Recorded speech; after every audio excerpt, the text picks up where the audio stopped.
Hello, guys and girls, and welcome to episode 173 of the F.Reality Podcast. Jack in and let us show you just how deep this rabbit hole goes with all the latest VR news. We've got some updates from Facebook about the Oculus Quest 2 adoption. There's a new Steam VR tracker coming soon called the Tundra Tracker. We discuss the new VR gameplay for Hitman 3 on the PSVr, and we'll give you our predictions for CES 2021. To round up the show, Zimmer's got some new releases for you to look forward to next week. But for now, let me introduce you to the team and find out what's been their highlight of the week this week. Also, let us know what you played in the chat so we can read out some of your highlights too. Also, I forgot to ask you guys last week if you had any New Year's resolutions, so feel free to throw them in as well. All right. Okay. First up, this guy is happy to put his mind, soul, and most importantly, his body on the line for science, as we found out on last week's show. This VR streamer, SimTalk5. How you doing? What did I do? You can't remember? Sex robots. Oh, no. Sex robots. The sex robots. My wife said no. She said sorry. Oh. She said Okay. no. Yeah. She put the brakes on that plan. Yeah. Put the brakes They're on meant that to plan. sleep 3 rooms on the couch. Maybe that should be your New Year's resolution, to sleep with less robots. Sleep with less robots. I don't know. I was taking one for the team, I suppose. There, yeah. But You was. It's been a Wow. It's been a kind of a soulless start to my my new year, though. I mean, aside from what's going on in the news and everything, it's like work's beating me up so bad this week that it's like I've not done much. Last weekend was freaking good, though. I did like an 8-hour stream. I have a rule for myself: don't do 2 shows in one day, because just that stuff will destroy you. Which I did, and I went and did my I did what I said I was going to do. I went and bought Ace Combat. And for £11 on sale on the PlayStation Store, and played that. And honestly, it's the best kind of arcade. It was only one mission because you have to beat the mission to get on to other ones, and I was 2 hours trying to beat it. But it's really good, dogfighting and the controls. 2 hours to beat the first mission. It's freaking hard, man! It's so hard. I can't. I got stuck there, and there was someone else in chat saying the same thing, that they got stuck and they never got to the other 3 missions. But yeah, watch the stream. Maybe I'm just a terrible pilot. I don't know. But this weekend I'll be playing Squadrons as well competitively, so I look forward to that. 12 hours. But I've been trying.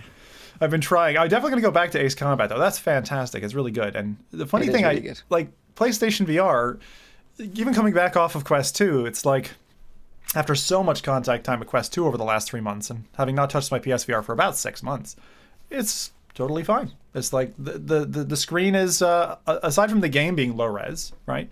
The screen itself is clear, clean, good field of view and all that. And it's like if you're starting off, I still think that PSVR is not a bad place to go. And with games like Ace Combat coming down in price and stuff, it's like I don't know, dude. I'm sure it we're gonna get into this debate later about like whether you should buy a PSVR or not now. Okay, let's wait. But there's just so much good content is the thing, and when you compare it to games that don't run well on other platforms, I like the fact that you've got a large archive of stuff that a few years ago you paid through the nose for, and today you don't pay a lot for good quality. I would say if you'd get one secondhand. Yeah, exactly. Secondhand, and then the titles are cheap. They're really inexpensive. But I always wondered, like, if I sell my PlayStation, the licenses are still on my account. You can't sell those on, right? Digital licenses are just glued to you. So it's kind of a shame. But yeah, I other than a tough week, VR has been fun for me. I really like that. And I do agree though with Ace Combat being good. Like, I think it's way better than even Project Wingman, which is like came out more recently, right? It's just fun. Like, this is the thing. It's the same thing I said about Medal of Honor. Like, I like games that I have fun with, and I really found it quite fun. Like, to be able to play one level on repeat, essentially. I mean, there were a couple of stages, right, in that. But, you progress to a certain level and you hit your skill bar, and I guess I hit my skill bar on normal difficulty. Even that feeling of being like launched off the aircraft carrier is just so cool. Epic. It's just so good. The thing is, they do a really good cinematic thing, and I think you can tell that's like not their first game. Like, they first show you another aircraft taking off and it blasting off and all the sounds, and you're kind of getting that feeling like you do when you're in a roller coaster. You're like, it's my turn next, the build up. And that's really good, and it just brings a smile to your face as you're in that cockpit. And I don't know, having done DCS last weekend, like, these cockpit sims are just great. Like, I don't mind that it wasn't total like hardcore sim. I really liked that it was arcadey and just fun. And blasting, 30, 40 other birds out of the sky makes you feel really good. So It does. Yeah. if that sale's still on, I don't know if it is. I think it ended on the 4th, so I don't know what the cost of it would be now. Ace Combat, there's only a couple of missions, so it's not the full game, so I wouldn't be going to spend probably more than 20 quid on that. But No. anything less than that, 15 or something lower, Yeah. it'd be worth it. Yeah, I agree with that. And it's a shame that the VR missions never came to PC, right? They're still exclusive to PSVR. Yeah, they're exclusive to PSVR. And I tried, I was like asking myself the question. I have a T-Flight HOTAS for PS3, and I was like, it looks like the one that they have for PS4. Not compatible, unfortunately. So it's a shame because like HOTASes here in the UK anyway, they're really hard to get your hands on, and they're pricey if you do. I don't know why. I guess it's a combination of Squadrons, Microsoft Flight Sim, and other things, Definitely. and COVID all mixed together, but it's not easy to get a HOTAS. So if you manage to get your hands on one, even a budget one for a good price, I'd say do it. Don't wait around. CES is always a good place to try and get that kind of kit from, and they've got a website as well, and they ship from all their stores. So if you're CEX? in I was going to say that. CEX, That's sorry, I was like, CES, to show up at CES. And, I've got CES on the brain because we're going to be talking about it later. I know, but yeah. CEX. I'm glad I didn't mishear that. But yeah, that was my week. It was mostly flight stuff and enjoying that and rewatching the old Matrixes 2 and 3. Those films, I thought that I was like, surely I've harshly judged these films. They are bad. They aged so badly. They are aged not. so badly. They are not good. I watched them as well the past week. Did you literally? Netflix is controlling our lives. Like I said, like a while ago, after Mike's suggestion, I watched the first episode, and I've finished the trilogy in the past 2 weeks. Oh yeah, see, I just did 2 and 3 this week. It was the only thing I could do after work. I was like, I'm so dead. Just put on shit TV, and they put the cliffhanger on the second was terrible, and then the way it finishes with the replacement Oracle, and oh my god, it's so bad. Let's just hope that like the fourth one, which they were filming before all the pandemic stuff happened, let's hope they wake up and they just like say that the last two movies were just a dream, a glitch in the Matrix, and they just carry on. Hang on. Remake it. Is it going to be the Wachowski sisters now? Like, because it was the Wachowski brothers before. Is that how they go? Yeah. They go Wachowski sisters. Wachowski sisters. Yeah. It's fucking awesome. All right, well, the ladies? CGI just feels like you're on mushrooms or something. Oh yeah, so they bad. age so badly. Like everything is so elastic and melty, and I don't know. It's weird. Yeah, when Smith takes a punch to the face and it's like a Sonic Oh, episode or it's something. hilarious. Yeah. Anyway, so don't do what Rowdy and I did. Just save yourself. Don't watch the second and third Matrix. Just watch the first Matrix 3 times. That's all you need to do. Exactly. Best advice. So next up, if he were a Spice Girl, he would be Baby Spice. The youngest of the group is the fresh-faced VR adventurer. It's of course Nathie. How you doing? Grogu? What the hell? How you doing anyway? You good? I'm confused. Okay. But still good. Yeah. Thank you. Sometimes these intros, man. My God. Anyways, I just wanted to give a shout out to Dr. Beef because Doom 3 is coming to the Quest tomorrow. Okay. He was able to port the game over to the Quest, and as you may know, he did Half-Life before, and he did what is it, Wolfenstein? Yep.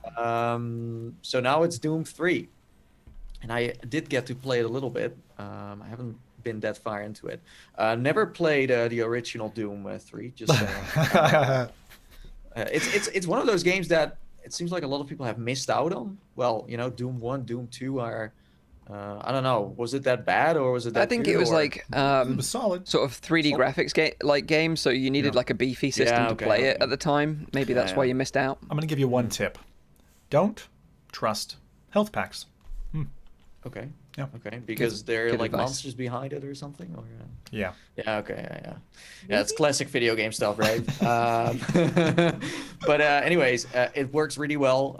You can shoot with one hand, and with the other you have a little flashlight. So it's scary. Like it's really terrifying. Of course, with guns it's a little bit easier and a little bit nicer. But again, like these games are quite old, but they completely come to life again in VR on the Quest. It's amazing, and because it's so dark, you don't get to see that much of the graphics anyway, right?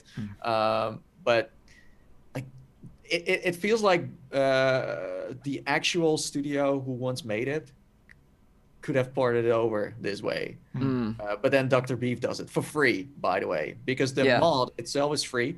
The game you need to buy, it's like the same story with Half-Life and Wolfenstein. You buy the game on Steam, and then you use those files and you combine that with his mod, and then you can play it through SideQuest.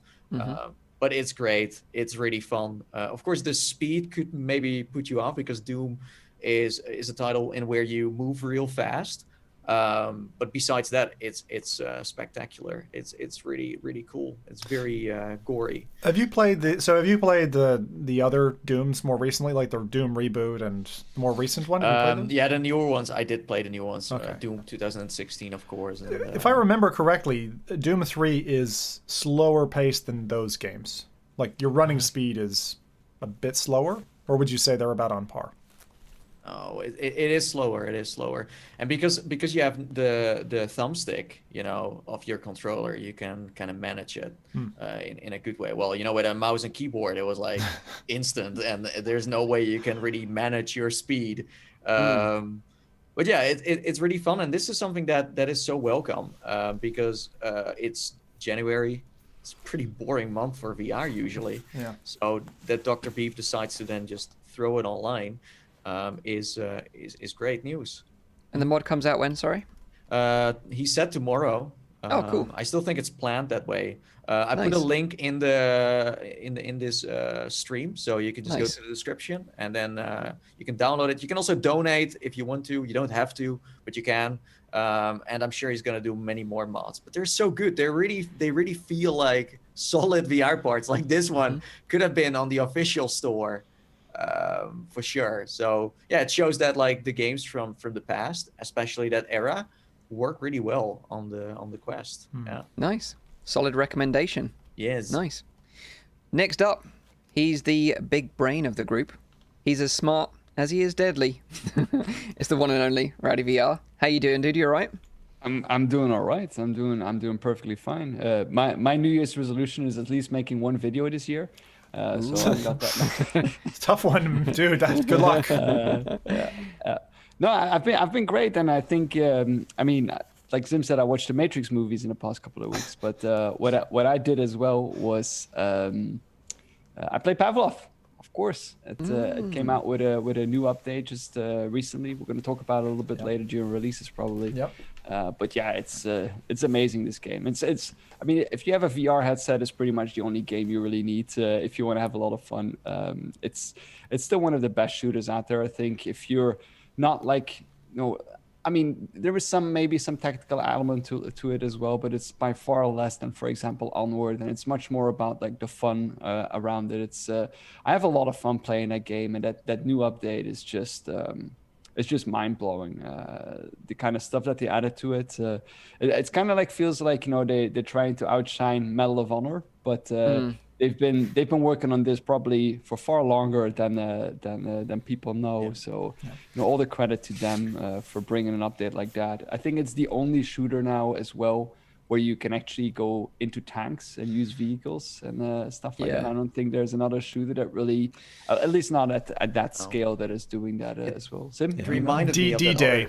Yeah, there's one that was called, it's got a funky name, but D-Day is in there. And it released initially on PSVr. And you could, for instance, jump in a Jeep or jump in a tank. And it was kind of battlefield scale. That's the only other one that I can recall having that kind of vehicular combat. There is another one, but it's not related to tanks, but that's what it reminded me of. Rowdy, we played that together. The submarine Iron one? Wolf. Iron Wolf. Yeah, VR. Yeah, it was kind of like the same vibe. Correct. Yeah, but no tanks. The thing I'm trying to say is just there's not a game of this scale, I think, with so many players where you also have vehicles in there. And not only that, I think that what Pavlov has always done is like make interactions good and immersive while still keeping them fun. I don't think that the reloading mechanics are overly cumbersome. They've done the same again with the tank. The way that you need to fix things as well is so well done with like the blowtorch, and you need to fix like these kind of little things that I often like in a virtual reality game, because they drive that level of immersion just a little bit further, because you can do so much more things with your hands. Yeah. And I mean, I want to applaud them for the job they did with that. It's I take it like Pavlov was already great, and now it's just become even better. I take it this is just for PC right now, though, right? The update isn't available for Quest.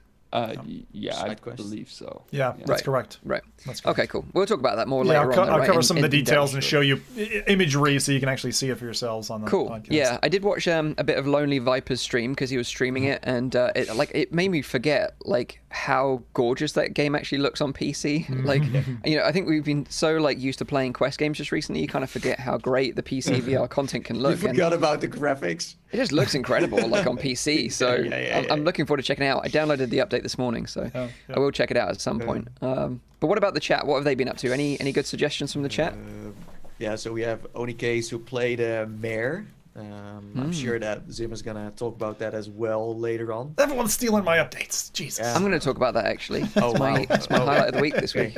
Okay, I'll not say anything else about it. Then we have also Ancient Dungeon in that list, Population 1, Nice. and Beat Saber. All Ancient on the, Dungeon. I need to play that game. Yeah, on the Quest. Which too, one? all of it. Ancient Dungeon, Ancient Dungeon. on Ancient Side Dungeon. Quest. Yeah. Yeah. Then we have Conrad Lawrence, who played Microsoft Flight Simulator with On-Air Airline Manager. Online. Wait, airline manager? Is that like some sort of mod With On-Air Airline Manager. where Wait, you have to go into the cabin and serve drinks? Yeah, say the whole thing again. So this is Microsoft Flight Simulator. Microsoft Flight Simulator with On-Air Airline Manager. That sounds like you've got a... what's the name of that? Like an air traffic control mod. Yeah, That's what it sounds Nice. like, which sounds cool. like a map. There are, by the Of way, the- there are mods like that for like Assetto Corsa where your pit crew is talking to you. It's kind of like chief crew or chief commander. Maybe you just played it together online. Wait, with so you an have to airline worry manager. about What does it do? that the sandwiches are coming out of the oven at the right moment, or Yeah. what? I'd love to play Microsoft Flight Simulator where like Nathy is the passenger in my plane. Like, where do Like you want to go? somewhere in the back, like, hey, Yeah, I'm yeah. hungry. Yeah. And you can be like Millionaire Simulator. I'll be like Microsoft yeah. Flight Simulator. I'm sure. I hope I don't need a barf bag, but Well, you will. oh, okay. Loop the loops, guaranteed. Then we have Water UK, who played Assetto Corsa and also Flight Simulator. He says that he's on around the world trip at the moment, about 40,000 miles into it. So Wow, imagine doing like a around the world trip stream in real time. Yeah. You know who that sounds like. live. That's Wow. Sounds like Mike is going to do that next week Yeah. after the podcast. No, I don't have the stamina for it. I would die. Well, as long as people keep donating, I'm sure you'll keep playing. Maybe for charity. That's one thing yeah, I want to okay, do this okay. year. That's one thing I want to do this year. Okay, I wanna- you got your I wanna- game. You got your game. yeah, you got it. I want to do something for charity. That would be an epic charity stream. That would be really cool. That's Maybe. That's like Desert Bus. If I ever Desert actually Bus, get it to function, right? Doing a Desert Bus 8-hour like there and back. Didn't you want- do it? we and tried. Then it crashed at some point. Oh, fucking! I'm not going into that shit. That is You a just memory fly I to want the to flush. place that gives you the highest donation. I wonder what you have to do in MS Flight Sim if you have to fly to airport to refuel. I don't know if that's. I don't know how that works. Yeah, That would be pretty cool. I'll look into that anyway. it must have fuel economy. There's yeah. one more. Oh, go on. Cash Castro. Mm-hmm. A great name for That's a great someone name. who is making amazing songs or something. I don't know. Played Medal of Honor this week. And Hey. it's actually not that bad. I agree. I think that's the thing. Like it got panned so hard that people are like, it's not as bad as everyone thought it was. But that's actually really good. Well, before all when the people go updates, into for it, sure. like Yeah. when you go into a game and you're like pleasantly surprised that it's better than you expected it to be, that's always Yeah. good. The worst thing Yeah. is when you're super hyped, you go into a game and it's not as good as you expected it to be. Yeah. That hurts. Like that's like, oh, Yeah. you know. So True. So my highlight, like I said, was Mare on Oculus Quest. It just came out this week and is available exclusively for Quest right now, although the developers did say that they're going to bring it to Rift in the future. It's quite an interesting game. I've never really played anything like it before. It's quite unique. It's a puzzle adventure game where you control a mechanical bird that has the ability to fire lightning from your like electrical core. Pikachu. And you use that to control, like Pikachu, to control switches and objects. Oh. And it's all kind of set in this fantasy land called Mare. The premise is pretty simple. You find like a lost girl on the beach, and you have to guide her through the world by flying from point to point in the game. So you control the bird, you don't control the girl, she just follows you. And that's kind of where I wasn't quite sure what this game was all about. I thought it was like a mix between like a third-person platform game with like some bird gameplay in between, and then... Right.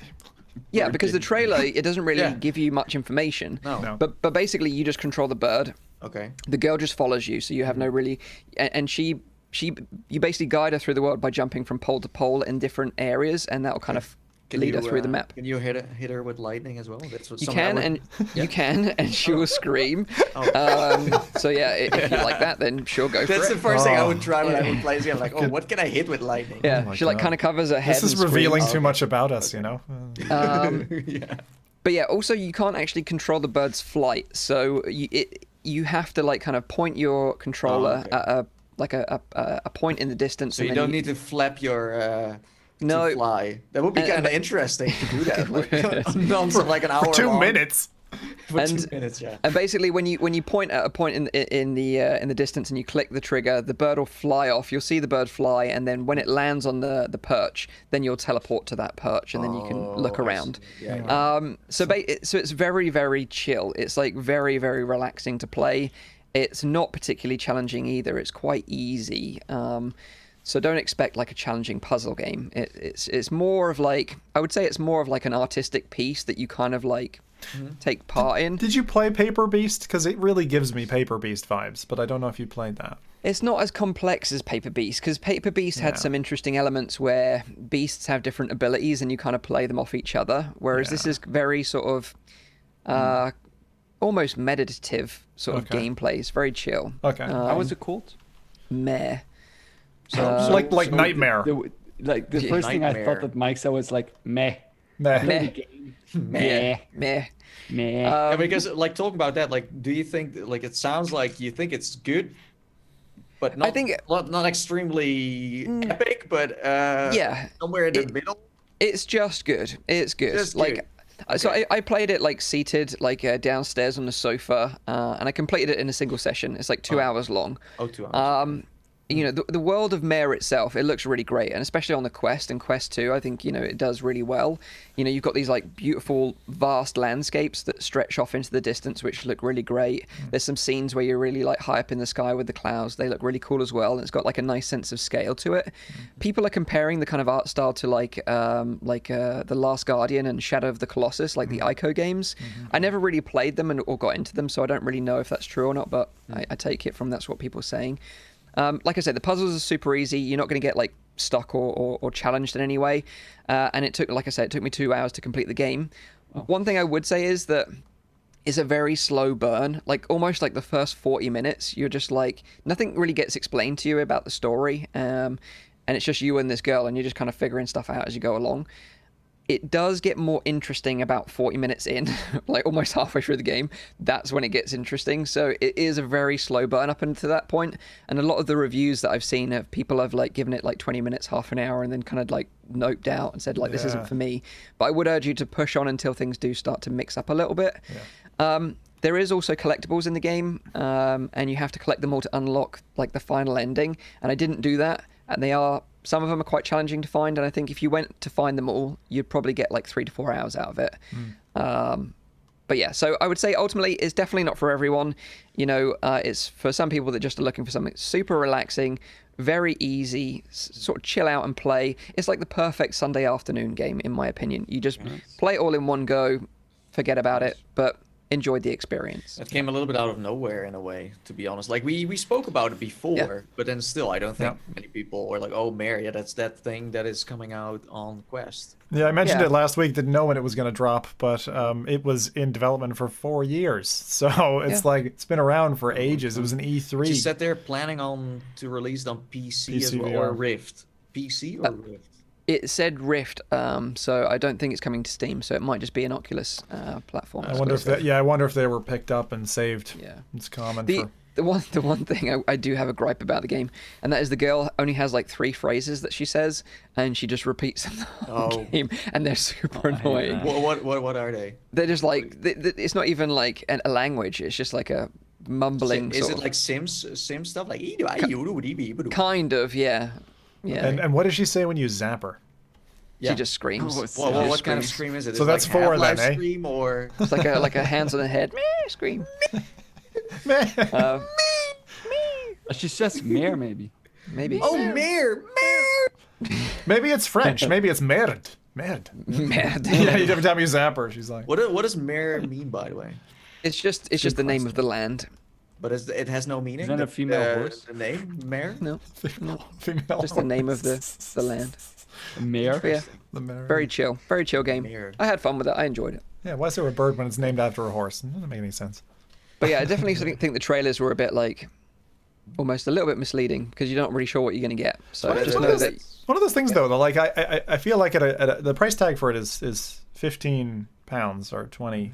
Yeah. So that is for two hours gameplay. It's gonna be steep for a lot of people who aren't, as you said, who aren't looking for that chill quest game. But like for me, if you're a busy person, 2 hours, the thing you can complete in an evening, like you said, on a Sunday evening or after work day one day, you know, you're willing to pay for it. You're going to pay 15 quid for a pizza, you'd pay 15 quid for a game. So yeah. Well, but like I said, like the first half an hour or so, I wasn't that bothered. But then like I got to a point and I was like, ooh, this is kind of interesting. Now I want to see what happens at the end. So it does have a hook. You can stretch it to like 4 hours, so that's nice. Yeah, in Zim's case, it would be like maybe 10 for only the menu. Maybe. That's true. Right, so let's get into the news then. First bit of news this week comes from Facebook, as Andrew Bosworth, VP of Facebook Reality Labs, posted a blog this week kind of recapping 2020. He talked in the blog about like Portal, which is like a device from Facebook. It's kind of like a video calling platform. Yep. And he says that like the kind of use of that device has kind of exploded since COVID. A lot more people at home, obviously making video calls, so that makes sense. He also mentioned VR. He said that VR had a tremendous year. Quest 2 is our fastest growing VR headset, thanks to the convergence of leading VR form factors and the content built by our developer community. Quest 2 surpassed the original Quest's monthly active users in less than 7 weeks, and many more people are using it to stay fit, play games with friends, and collaborate for work. And we are continuing to diversify our user base with more women using Quest 2 than any other previous headsets. So that's pretty good news, you know, that the Quest 2 has done so well. I don't think it's a massive surprise to us because, you know, we saw updates from developers reporting like huge boosts in sales. For a brief period of time, it was kind of difficult to get hold of one, but now it seems like they're back in stock again. So if you want to order one now, I think you're going to get one by the end of the month, which is pretty good. Is he now like the community guy or something? Because he seems to be the only one who talks from the Facebook side about success and in the VR scene what's going on and stuff. Yeah.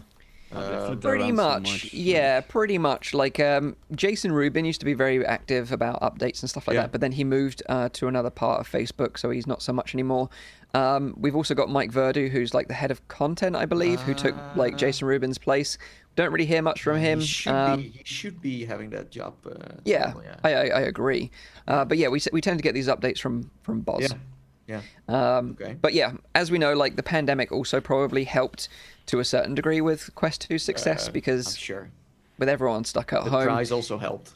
The price helped, you know. Yeah, definitely. We don't have any solid sales figures, but everything's millions and millions. I think as we were saying last episode, everything's just played in their favor, and I think that's only going to continue to steamroll through the year. I'm really impressed that they were able to keep up manufacturing and the amount of stock they must have had to be able to keep up with those orders. Like, my God, they must have been manufacturing this throughout all the summer or something. They definitely leveled up. If you look at how they tried, well, that was Oculus tried to deliver the CV1. Then this is but also the original. But like, Quest, think of the logistics sides. Like, this is the thing that a lot of people don't understand, and we've seen people like HP really fall flat on their face with, which is, you know, worldwide access to the hardware. And how do you do that in a COVID or a post-COVID area? It's very difficult, like, to move packages, especially large packages and bundles of these around the globe from your manufacturing centers. So, and I assume they're all being manufactured still out of Asia, which means they've got to get all that stuff to all the distribution centers globally.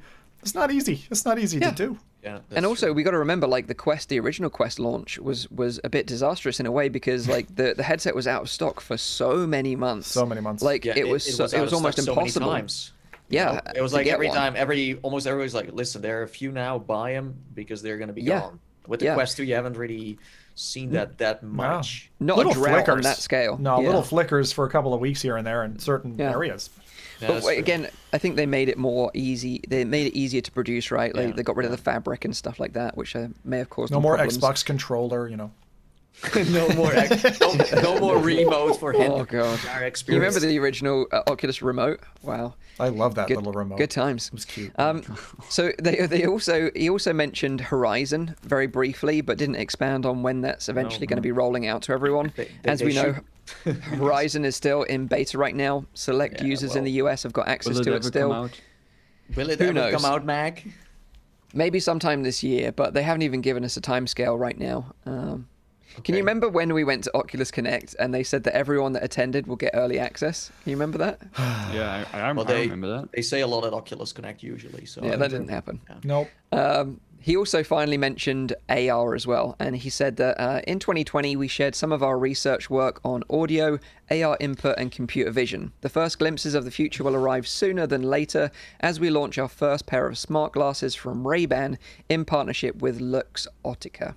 So yeah, we're going to be expecting AR glasses from them this year at some point, which is going to be kind of interesting. So hopefully, this is not full AR. This is kind of like their first step into AR. So it's going to be interesting to see what functionality they actually have. But hopefully, unless anything got delayed, we'll still see them coming out later this year. So that'll be kind of cool. I love that. I still remember the run up to the grand unveiling of we are making an AR headset. Great. Yeah. Thanks, guys. Thanks for that. Cheers. Yeah, I remember that. Was at OC6, right? Yeah. I can't even remember if that was this year or last year. I think it was last year. 2 years, you mean? Oh my god. It was a while ago now. I don't even know anymore. So yeah, that's the update from Facebook about Quest and AR and everything else. So yeah, I'm looking forward to these glasses, seeing what they do. So it'll be interesting to see when that happens. Have you guys I'm just to pause on that for a second. Like, have you guys played with any headsets that aren't headsets? Like the closest thing to that I can say I've played with is like the Bose sound headset, which was like you'd play audio games on it. It was a bit funky. Have you guys played any other tech? I know obviously Nathan, you've been to CES a few times. Like anything else that you've dabbled with in that? The only thing that I've dabbled with quite a bit is like just like binaural audio, like that kind of stuff. But anything else? Is that for your ASMR show? Yeah. The other YouTube channel I have, of course. Yeah. The one that makes you all the money, right? Moan for 45 minutes. It's just Rowdy next to your ear, you know. Wait, hang on. In chat, who would watch Rowdy moan for 40 minutes? I want to know. Listen. I would listen to that. Yeah, but you listen, but you watch with your eyes. Your left ear, your right ear. Can't we build that, like his sounds into that robot that we mentioned last week? Oh god, this is that'd be terrifying. No, but Nathan, have you played with anything like other? What you mean AI? Well, he had a HoloLens. Fringe. I have a HoloLens. I still aside from the de facto AR, like anything that. Yeah, it's like kind of weird and wonderful experiments, like indie headsets or anything. Yeah, well, there isn't that much, like Unreal. HoloLens Unreal. 1 I own. HoloLens 2 I also tried. That was like really good. Which I want to try the Tilt 5. You remember we talked about Tilt 5 ages ago? Yeah. Board games, the board game one. Yeah, like now more than ever before. Like that would be so epic, right? I'm so convinced of that actually. You guys turned me onto it, and then when I realized who was making it, that lady who she's got some great pedigree. Amazing. I want it now, but it was too expensive, and I'm like Mike. I'm scared of Kickstarter. It's just it breaks my heart too much. Mike is not scared. Mike is not scared of Kickstarter. I think he's in love with Kickstarter. The Feel Real. What was it called? Yeah, the Feel Real. The Feel Real smell device. I mean, Mike backed Pimax. Look what happened. What happened? God. Like, if you just that was a lot of money. Might have been a lot, you know. But apparently, I'm still due a head strap from Pimax. Oh, really? Yeah, they're shipping out. Mike is like the weatherman in a way. Wait, what kind of head strap? Kickstarters. What would that be? A head strap? It's called a MAS. MAS. I think it's the deluxe one. Yeah, their deluxe audio strap. Yeah. Oh, right. Yeah. Well, good luck with that. Interesting. Thank you. Yeah. Unreal is a weird one, though. I mean, we tried that at OC6, and it's like if you had a magic pen and you could draw in front of yourself. The cool thing was, for like an art installation, you could walk out of a room, someone else had penned something, you put on some glasses as an AR headset, and you can actually see what they'd illustrated. So, Nathan could scribble his name erratically around a room, and then you can walk in and walk around it. So that was kind of neat. But like the HoloLens 1, it was limited field of view, which is always the AR headset. Same with the Magic Leap as well. Like when I tried it, it looked great when everything is directly in front of you. As soon as it breaks through that kind of like cut off in your vision, it kind of breaks the magic a little bit. But the best thing, like I remember trying, it's funny, I was in San Francisco and I met up with Eric Hartley, and we went to an Apple store, and they had the Lego sets in there, the AR Lego sets. Those are cool. Called Flipside. And it kind of had a house, and then you looked at it through an iPhone, and then you could see like animated ghosts and stuff come out. That was really cool. And then I was like, this with a pair of glasses is just going to be so next level. Yeah, so once they get rid of the phone that you have to hold and you move to glasses, that'll be really neat. Those are actually in like every Best Buy in America, I think, those sets. So those are quite common. So cool. Yeah. I still think one of the most amazing pieces of like this like related kind of tech that I've seen is where they kind of like send over how would I say, like it's not like 3D printing, but where you would send over a changing shape. So you would actually send a shape from another place, and they had like this kind of like beats that would like take the form of that shape, so you can then touch it and interact with that. So wait. Are you talking about like over long distance, having one of those distance, like hand imprint kid toys? That something sounds like that. It's open to abuse. It's open to use. It is a prototype that universities are working on right now. I forgot the name of it, but I think technology like that will really like change things as well. Of like, for example, if you could do that with like some kind of glove or like some kind of locomotion kind of tool, where actually the shape would change depending on the input that it's receiving. Then you could solve a lot of things like the locomotion problem, because it happens in real time that you can do that. But wouldn't it... the thing that they were doing, they were like trying to show things, now you're touching a ball. So you would have a ball, and the shape, it would actually take the shape of a ball, which is kind of awesome. Or they had like the shape of a cube, or of like, very limited kind of things, but it would actually like in real time update that kind of shape. See, that touching a ball doesn't light me up. But what does is, if you've got your partner or whatever, and they're far away, and you've got like hands. No, I'm not going deep. Don't worry. This is staying surface level. Let's not talk about robots again. No robots. But like, even if, again, you got me thinking of that like kid toy where you put a hand impression and there's a bunch of pins, right?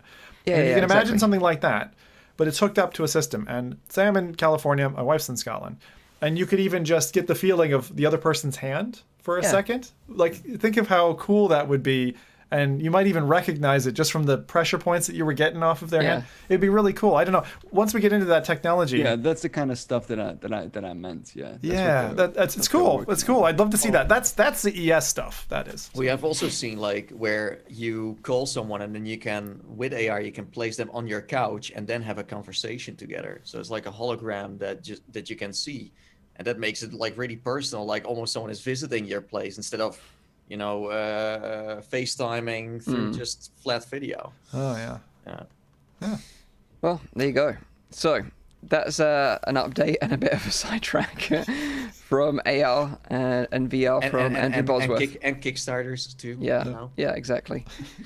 So next bit of news is something that I've been wanting since the days of the original Vive, and that is an alternative to the official Vive tracker. Now, if you're not familiar with Vive trackers, they're these kind of like puck-shaped devices which are compatible with all Steam VR headsets that use base station tracking. The most popular use case for them is to kind of strap one to each of your feet and one to your waist for full 6-point body tracking and experiences like VR chat. So to give you an example, like I recently attended the Rain Dance Film Festival, like their immersive category award in VR chat, and they had a couple of break dancers in there that were actually break dancing in real time using Vive trackers for full body tracking and wireless attachments to their Vive headsets. And it was just so incredible to see them like break dancing, flipping and spinning around in real time. That was like totally awesome. So I get the magic of full body tracking. There's also a couple of games that support them, like Island 359. Nathan, you'll remember this one. That allows you, if you're wearing the trackers on your feet, to kick a velociraptor in the face, which sounds totally amazing and would be worth the effort, I think, in my opinion. But the problem is these trackers are very, very expensive. I don't know if you guys, have you picked up any Vive trackers in the past? Yeah, I think I own I've had some, but 6 or 7, but like luckily they sent them to me. But oh, nice. It's like HTC's price tag is yeah, they're expensive. Like shipping comes with champagne, I heard. They're expensive.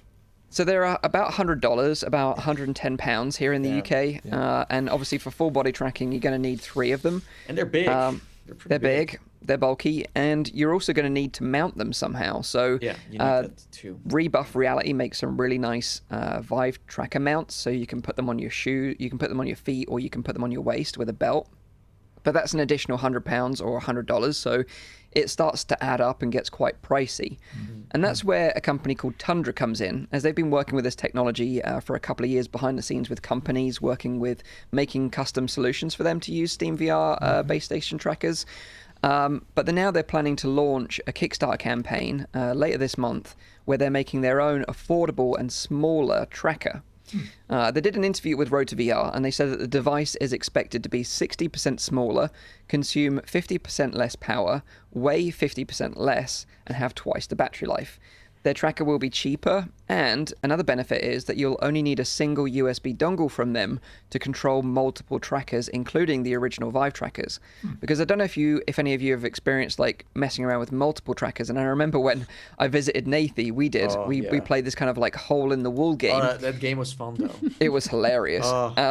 Nathy did a jump in the air like through a hole in the wall, and it was one of the most magical VR experiences I've ever witnessed. But the problem was that for each tracker, you needed the USB dongle for it. So if you were running 3 Vive trackers, you would need to be having 3 independent like USB dongles attached to your PC taking up USB ports. Whereas now with this Tundra system, they say that you just need 1 and it will control all of them, which is more efficient. They've also got a better mounting system, which is more flexible, as it's got like a kind of a plastic loop to it. So they can easily be mounted to like shoes through like laces running through the loop, and also like third-party mounts like with straps and like watch straps almost for your wrists and stuff. They hope to also release a dev kit so people can integrate this kind of SteamVR tracking technology into peripherals and accessories like guns and stuff like that, which will be kind of interesting. We might actually get like a SteamVR aim controller. Like that would be totally awesome. I'd be down for that. God, yes. But I'm surprised that it's taken this long for something like this to appear. So for someone to kind of, but I think it has kind of something to do with the popularity of VR chat, because that I would imagine so. That must have triggered the whole thing, because as you said, like it's a shame that HTC didn't jump on this themselves, because they made the first. They could have made way better ones, because I think those are like 3-4 years old. Or Valve. I'm surprised Valve didn't make any, right? Well, yeah, Valve. Yeah, that's another story. I think this, and I think it's gonna succeed too. I think it's gonna completely, because VR chat, that's the main thing.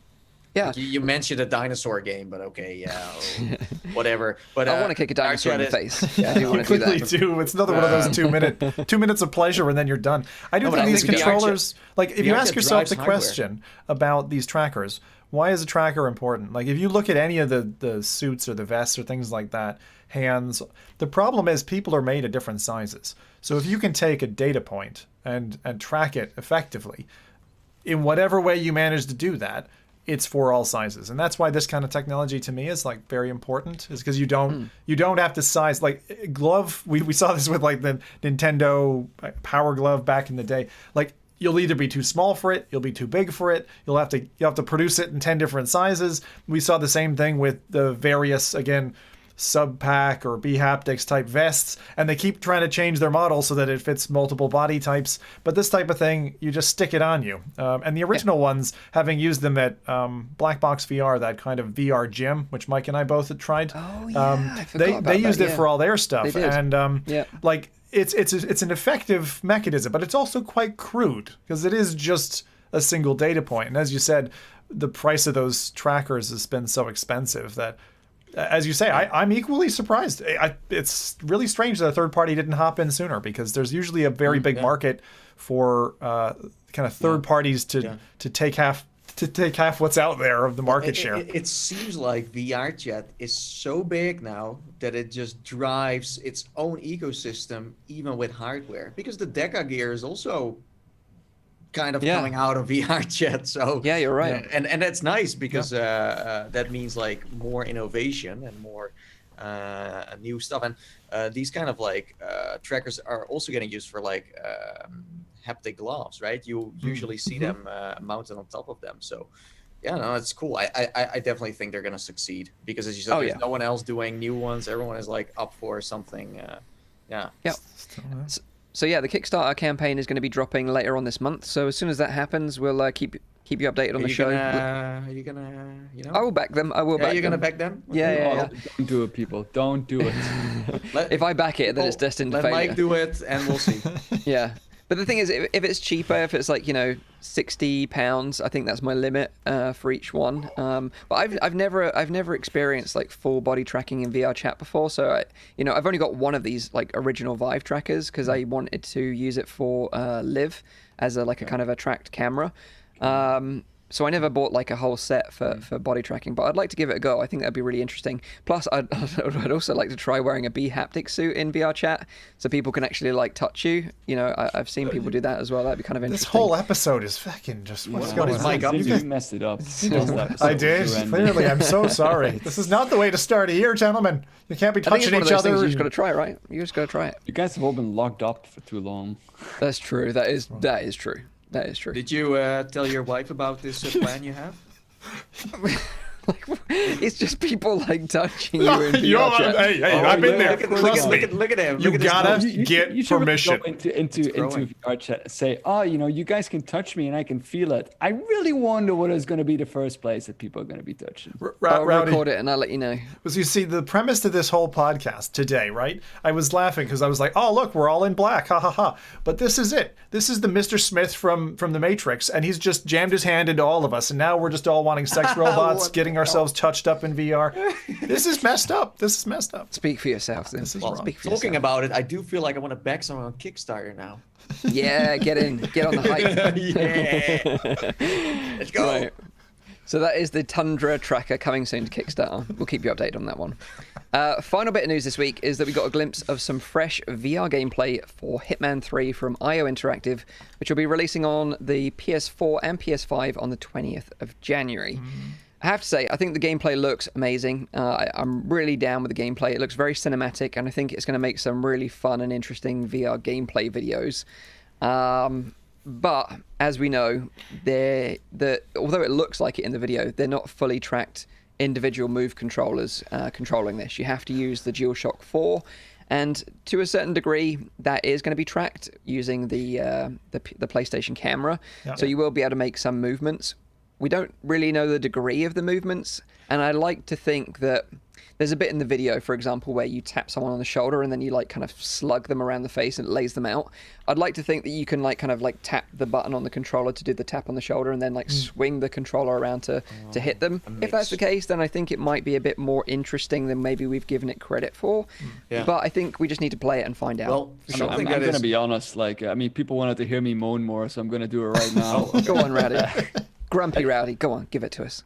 It totally killed my excitement for this game. Yeah. I'm not going to lie. I'm not excited about this title anymore. The moment that I heard that it was going to be with the motion controllers, even though the PlayStation Move controllers are not the best controllers, that DualShock, for me, 2-3 years ago, okay, yeah, that'd be fine since we still have that kind of gameplay and it's nice to have more games in VR. But now, it's just to slap VR on the title and be done with it and then sell it as a VR game. I don't see this as a VR game anymore.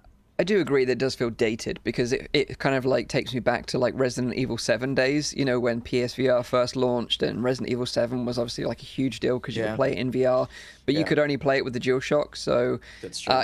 It was a lot of fun back then, but like you say, that was a long time ago. A lot has changed. Yeah, even in with the Rift and the Vive, you were playing with an Xbox controller and it was cool. But now it's dated. But if it was only Hitman 1 and 2 that used gamepad, fine. Those are old games, totally get it. But this is it's Hitman 3. It's kind of like the newest one.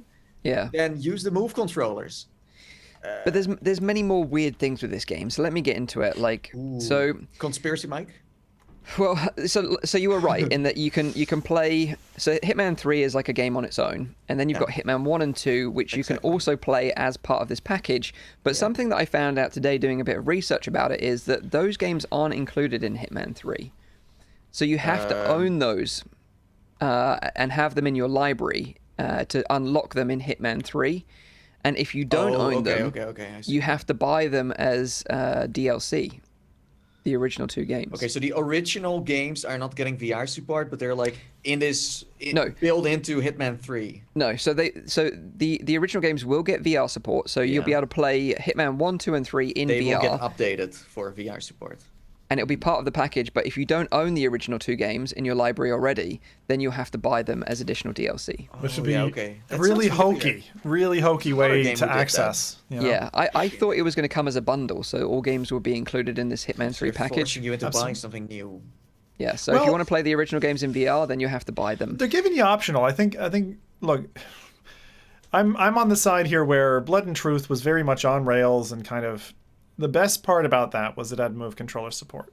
I think that this mechanism, when I saw this trailer, like this is the first like proper look we're getting at the game in terms of its VR for a lengthy period. It really looks like a bit of an afterthought, even in the new title. It looks like it's VR tacked on. Like they're stressing in the points that they're making in the video as well. They're saying, oh, you can be in these lovely environments, look around you. And anytime you over accentuate like the environment, it tends to mean that the core controls, the immersion of the gameplay isn't solid.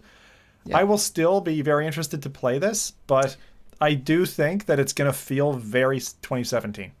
I think it's going to feel 2017. I do agree with that. And, like we mentioned, there's a few other things that you need to be aware of. And this is where things get quite confusing, I think, because like I said, the original games aren't included in the package. You have to buy them separately. And then you can play them in VR, of course. Yeah. As we know, it won't have full Move controller support. You'll have to use the DualShock 4. And if you own a PS5, it gets super confusing. So you'll need to use the old PlayStation camera with the adapter that you had to email them and get requested from the website and get that adapter sent out to you so you can use the old camera. Yeah. You'll have to use the old DS4 controller. You can't use the new controller. You also, if you're running the game on PS5, you can't buy the PS5 version to play the PSVr part of the game. Oh my god! You need to buy the PS4 version to get VR mode unlocked because the VR mode isn't part of the PS5 game. However, if you buy the PS4 version, you will be upgraded to the PS5 texture pack for free. It's just like how confusing could you make this? They don't care about the VR. This is just the last thing that just comes out. Well, this game, we're done with this now. No, I think this game just came out too late. I think they were planning to go for PlayStation 4, but then they couldn't make it, and then the PlayStation 5 came around, and now they have like this weird system where they don't. You're kind of like stuck in the middle of this transitional period, exactly. And like I'm sure we'll look back in like 2 years' time and say, God, what a ball ache that all was. Like now we can play this on like our new shiny new PlayStation VR headset. But right now, it totally sucks and it's a complete mess. And I think the whole thing about which games are included, what systems you need to play on which to unlock the VR mode, it's just so like. But also the new trailer, even that I knew it was gamepad only, I was again like, I don't know about this. Maybe it is tracked in. Yeah. But it seems like all the actions you do, at least in Hitman 3, are all right-handed. The left hand never really. If you look at the new trailer, left hand is not really getting used in any way. And if it does get used, it looks like that animation you were talking about, where it's just pressing a button. That's and actually that's a very important piece of development that a lot of games at launch forget about handedness. Like there are 10% of the world that are left-handers, and there are games that launch, even double or AAA games that launch with left-handed support not in there, that you can't swap it around, and that's a big ball ache for them. Now, look, what are the positives on this? It's a pretty cool looking game. Like there's a lot of obviously assets in here that you're going to be able to see. If you like walkabout-y type things, if you don't mind old school games, I think if you're a PlayStation owner, you'll have been down this road before, but it's going to feel like a time travel backwards. Because if you remember games like, Resident Evil was a lot of people don't remember this, but Resident Evil used to have, it was only DS4, It was black out in certain weird places. You would just like you put your head through a wall or whatever, and you couldn't see anything. Certain motions were limited. Like there were problems with the camera. And there are several PlayStation titles that have gone through that. I feel like this is going to be a bit of a chore. And Mike, what you were just describing sounds like the handbook to their customer service, trying to be like, "Oh, sir, I know you're really upset. I'm sorry, sir, but this is because you didn't follow the detailed guide on our website. Let me refer you to the website page123.com." It's like it's good. It really does sound like a chore to just understand just like what you're Resident getting. Evil came out like beginning 2017. Yeah, 2016, Where it 2017. was still It was a while acceptable ago. to. Yeah, I think it was late 2016. Okay, then, but now, like, come on, like you could just don't make it VR. But you could play Blood and Truth this way, like with a DualShock 4. Yes, you might have. I think it's the wrong way to play it. I think if you played Agreed. it with, Yeah, but agreed. I do think that the game also felt like, how to describe this? Like it was designed with the DualShock in motion. Like they were very cognizant that you might be playing it with that as your primary method. In fact, I wouldn't be surprised if more players played Blood and Truth with the DualShock than the moves because of the price and availability of the moves at the Probably, time of yeah. launch. Yeah. If you haven't played Blood and Truth, great action game end to end. It's a fun Super on There are rails great simplified games to action play game. in VR with the DualShock controller, right? You have like Static, you have Moss, Astrobot, all of those. Sure, They're- yeah. they're great to be played with the DualShock. But a game like this, where you have so much hand interaction, just doesn't make sense. I'm still a little bit excited for this one. I do want to take yeah, of course. that Hitman vibe. Of course. As you said, maybe the environments that shouldn't be the core seller, but it's still a big part of Yeah. being like dressed up as someone else and then walk around and just kind of role play your way into the game. I don't know. It's And certainly from the trailer, it looks like you can play it in a very cinematic way. And I think, like I said at the beginning, it will make for some really good VR content on YouTube. And, like gameplay videos will be fun to watch. And because like everything's so like fluid, the way it moves. And plus the gamepad, it is tracked in a way, so you can. It is tracked, yeah. You it can is tracked. smack someone, or you can aim with Potentially. it. I know it's not the thing that people want. Plus, something that people think right now is that it's just something that is only going to come to the PlayStation VR. I do think it's going to come to PC as well, because if we look at what they made in the past, it has all been timed exclusives. It's just that if it does come to PC VR, is it then going to be like, oh, let's just add some Xbox controller support to this, and you can play it that way, or are they going full in with it? I don't think we'll see VR support on the PC platform because I like don't think so either. it relies on this controller being tracked, and we don't have a tracked gamepad on the PC platform. So I don't think we'll see that unless they update the game for full Move controller support and then port it over to PC. Maybe, but I don't know. I think this will be exclusive to PlayStation, Yeah, I as feel we've like seen with like other games we've mentioned today, like Ace Combat. It just sounds like this game just came out too late, and I think because of the whole pandemic, they were also even delayed more, and now they're in the PlayStation 5 era, something they didn't want it to be in, I think, with this, and now it's completely screwed up, because as you said, 2017, they could have pulled it off. I think you're right about the transitional period complicating their launch. I really do think that that's true. What I'm really interested in, we've only seen Hitman 3. I want to know how good the VR treatment for the previous two games is. Like, what is that going to look like? The other thing that more basic, I think. they don't it's share. Be more basic in Hitman 3. I think it'll have to. Well, I think the games have all been updated to use the same engine, so it'll look exactly the same across all three games. But the other thing is, like, the thing you have with a PlayStation VR setup is you have that, and most VR users forget about this, the 180-degree tracking, if you want to call it that. And Nathan, put Iron Man to the side because we know it does magic tricks and it pretends that there isn't a camera. But having a camera in one position, and particularly with the tracking on the DualShock controller, when this light is turned even like at an angle, it becomes more difficult for them to track. And so the fluidity of your movement, if you're smacking, you start to not be able to see the light on this thing, and you do see tracking breaks in the limited games where you use this. Now, in games like Static and Astrobot, you're sat in a chair pointed at the screen.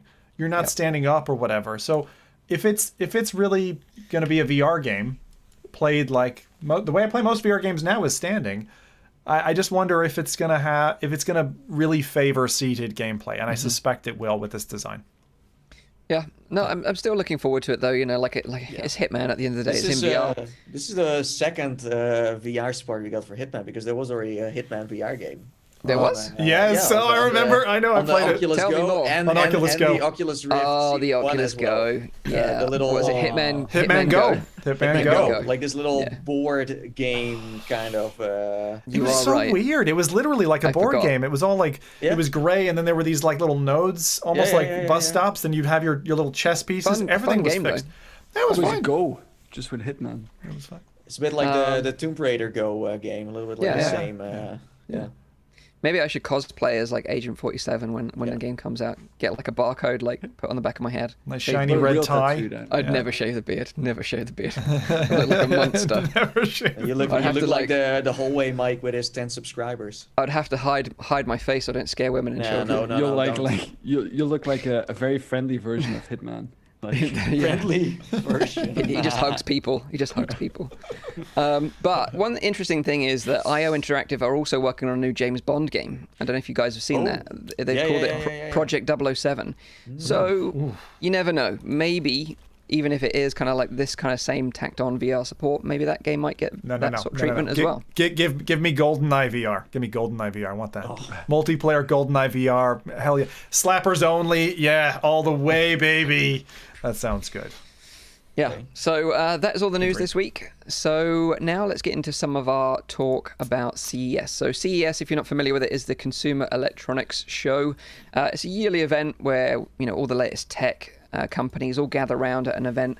Obviously, it's not a physical event this year. It's an online digital event only, but tons of like VR companies are still part of it nevertheless. I kind of had a look down the list of some of the attendees and I can read some of them out.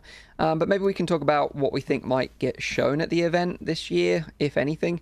Because previous years we've had like Rift S launched at CES. Am I right? Yeah, that was weird. No, that was not CES. That was the other event. E3?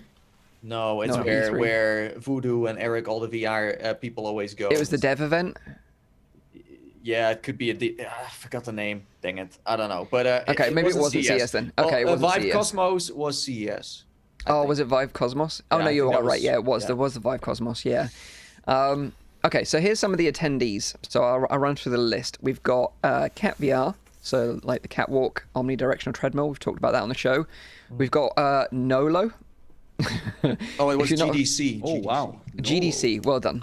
We've got Nolo, so they're the ones that made the 6 DoF trackers for the Oculus Go and like 3 Degrees of Freedom headsets. Yeah. I actually saw a post that they're launching a 6 DoF headset using a Nolo tracker and controllers, but they're the same controllers that they launched years ago, and they are absolutely horrendous. They keep trying recycling the same trick. They're so horrible. They're so horrible.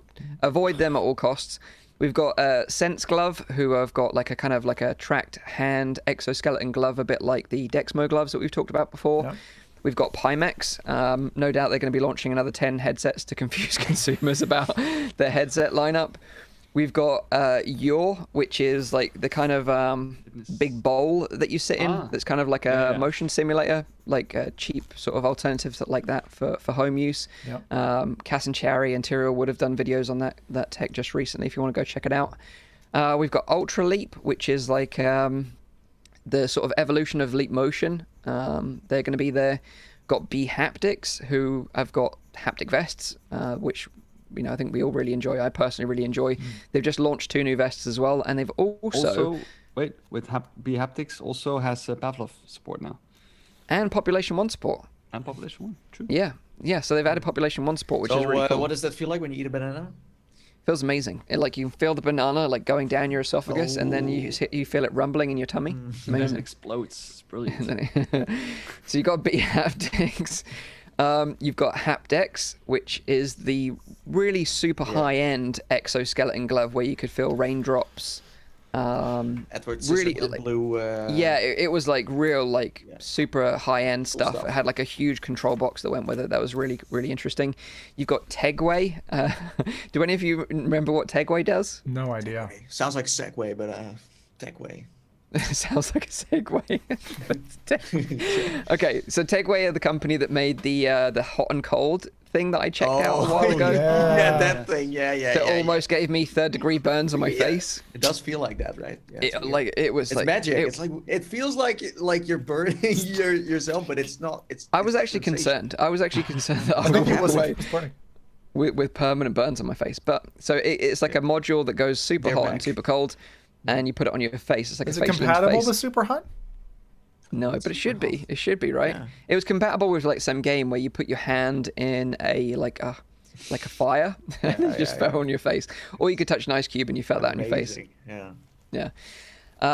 You've then got Tesla suit, which Nathy tried in the past, They which works have on the gloves coming. Are they going to show They do? that? Yeah.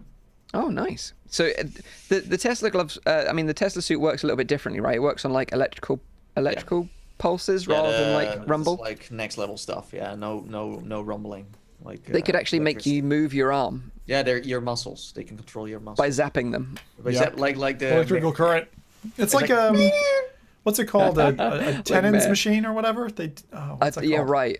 So it feels like you're pregnant. TENS machine. TENS machine. Yes, that's Or it. they use it for women that are pregnant. It's basically pain relief. Yeah. So they're going to be there. By zapping. And that's about it, really. I haven't seen anything. I know that Valve aren't going to be there, Facebook aren't going to be there, Oculus, HTC, or Deca Gear, they're not going to be there. So I don't really know what we're likely to see from these companies, whether it's just like the pre-existing products that we already know about, or whether they're going to bring some new products to market. There are two things that just stand out to me. Go on, Zim. I think we're up for, because CES for any type of electronics, what you do is you have the launch of the primary product, and the next year it's knockoffs. So I honestly think that we're going to see a feckin' sea of Quest-like knockoffs at CES this year. Probably 10 different models of Quest-like CES grade knockoff, mostly from Asian manufacturers. And then I think we're going to see, in terms of the exciting space, maybe the outcome of the next Vive Focus. That would be cool. Because I hope that they have learned, and instead of going Cosmos crazy, they actually go Vive Focus 2, or whatever they want to call it. But I would like to see the next edition of the Vive Focus at CES. Yeah. Well, we know that HTC aren't going to be there, so unless they do something themselves separately. Although we did see, like a long time ago, they released images of those kind of like bug-eyed headsets. Yeah. But that's that look kind of interesting. really far into the future, right? Okay. I think the reason why a lot of people are not there or are not necessarily going to show something is because usually CES is a physical event, and I don't think it has then enough leverage because it's the first digital one. Because last year it still happened. It was right before the pandemic. I think that you could better host your own stream or do something later on, like an event, and you will still have the same effect in terms of, well, if it was physical, it's just huge, man. There's so many visitors. But when it's digital, the whole event turns into something else, and there might not be enough as a company to advertise. That's what I think. It's going to be interesting as their first online event. But I think you're right in that we will see some Oculus Quest clones because, Nathan, didn't your friend Nick from China? Clone? No, he posted some pictures, or was it a video of like a Quest clone? Yeah, he was teasing with that. But that's classic Chinese stuff where it's like I was looking at it, I was like, you're just kidding. It's just an Oculus Quest 1 because it looks like an Oculus Quest 1. It does, with a Pico Neo back. Yeah, with a Pico Neo back or something similar to the HoloLens, and also the Shadow Creator, because that also has the same kind of back. But it's not a Quest, but it looks exactly like the shell, at least. I don't know what's inside. But yeah, that's an example of like, okay, there are like 6 degrees of freedom headsets coming that are standalone.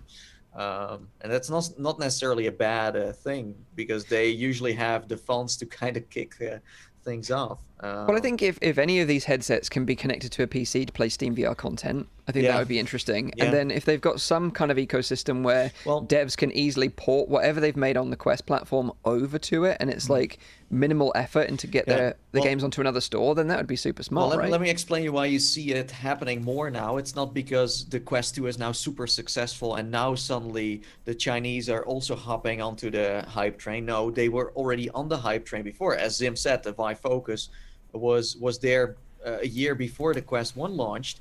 But the thing is, you now need a Facebook account to be able to use the headset. And even in China, that is a problem because people do not have Facebook there. Well, first they just, they shipped these headsets to China and then they used them. They didn't need to use a Facebook account, so they could still do things with it. But now, with the government is the one that decides what you are allowed to use in terms of platforms, and Facebook is not one of them. So now they have to create their own headsets. Like they love the Quest 1, man. It would be interesting. I totally forgot about that. In any way, like working together with, like, for example, side quest or like something like that to get access to, like, through the store through a side door. That would be kind of neat to see an Oculus Quest clone doing that in a market where that is perfectly legal to do that. Yeah, but because when the Go came out, they did a collaboration, right? But with the Quest, they didn't do that. With Xiaomi. Xiaomi, but with the Quest 1 and the Quest 2, they didn't do that. So now they're just creating their own. And that's where you see this suddenly some pop up, right? Another slight sidebar just on this whole concept of the Quest clones and, the knockoffs. I think that, just rewinding, I always like to think back. It's like if you rewind yourself 6 to 8 months, what were hardware developers thinking? Looking at the way COVID hit the world, I still think that if people doubled down and focused their manufacturing on like conferencing, in other words, getting people into a headset that is dedicated to business, dedicated to getting people talking to one another in a way that's more interpersonal than a Zoom call, than like the just Mova, VoIP. like the Mova headset we talked about a while ago. Yeah, a bit like that. I just think that aside from the let's try to go after a market that's been established. I mean, Quest is clearly over the last 2 years a proven market, and people can very easily put money against it and develop in that direction. The second place now that's kind of new in was new in 2020, but now as we come into 2021, we might just see the fruits of their labor, is, conferences. Like, there still isn't a good solution that isn't video for people to get together and have a kind of a meeting, but remotely. So I would like to see, CES is usually the kind of weird indie electronics show. I would like to see, and I would expect to see something for conferencing that blends into VR space. Yeah, I see. Like, there are loads of apps that you can use, VR apps, to work remotely, but a headset that is doing just that and purely does it very well. That's not something we. Nathan, you came up with this concept of like having a social only VR headset, and I think that's still a market that you could definitely see. CES is very business focused. I think if it's going to show anywhere, someone's going to show an alpha or a beta product, and they're going to say this is conferencing only. Do you know what product I'm looking forward to the most? What's that? The Sluco Iron. Oh, you got a T-shirt! Look at Mike showing off. I saw that T-shirt. Oh, that's hilarious! Awesome. Did you make it yourself, or did you order it from somewhere? No, like a friend sent it over as like a Christmas present. That's beautiful. But I thought it was really, really cool. I wasn't sure what that was about. Like, during the usually before the show, we put a tweet video out and we take turns every week doing it. And Mike was pointing at his chest, and I couldn't figure out like what he was talking about. And now I get it, because it's you want to explain it, Mike? Because then it's your shirt. Yeah, sure. Go ahead. So basically, this iron, and it's got like a Sluco brand on it. Let me stand up. Yeah. Thanks. So basically, like, this was sent out on the front of like dev boxes for the Quest 2 when they shipped it out. So people didn't know that it was the Quest 2 in the box. So they were basically tricking people. So they had this iron on the front of it with 2 taps either side, and it had this like fake branding called Sluco. So apparently, like, the team all had these like T-shirts made up, and like someone kindly sent one over. So they all wore these kind of the actual official T-shirt. I didn't know that. That's I thought they were amazing. like on Teespring or whatever. Like someone made those things. No. Like, I think from what I understand, like the team that came up with the whole concept, they had like these T-shirts made up, and they wore They're like the Oculus people have a lot of like these inside shirts. There's also one of the T-Rex from what is it? The Oculus Dream Deck. That we saw it before Dream Deck was even Dream Deck. But honestly, their merch is really, really top notch. If you've ever gotten something from Oculus or gotten your hands on, the quality of their materials is really, really good. They typically, like last year's Oculus Quest 6 thing was like a Patagonia like under like long sleeved base layer with all their stuff printed on it. They don't go cheap. They go for good stuff.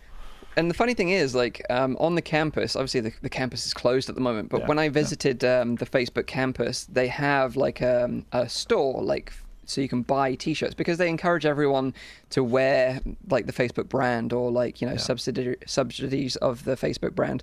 And they have like a little Oculus section. So you've got all these like Oculus branded t-shirts, you know, ones that say like defy reality and all these like cool slogans on there, but you can't buy them anywhere else other than the campus. So you have to be part of the Facebook team to be able to get them. So, you know, if you ever get the chance to visit, stock up on these like these merch items. But I remember one year, I think we went to Oculus Connect 5, and they gave us a really nice jumper with the Oculus logo on it, and my wife like stole that. She loves that jumper so much because it's so comfortable. It's very nice. But yeah, they do make some really cool merch. They do, absolutely. Nice. So yeah, that's kind of our predictions for CES. Whether or not we'll get something. Much. You just named every company that was pretty much there, so there was nothing left to predict. Is there anything to predict? I don't know. I'm not as excited this year, like you say. You know, I think a lot of companies are just kind of waiting it out, and CES is just not really the place to.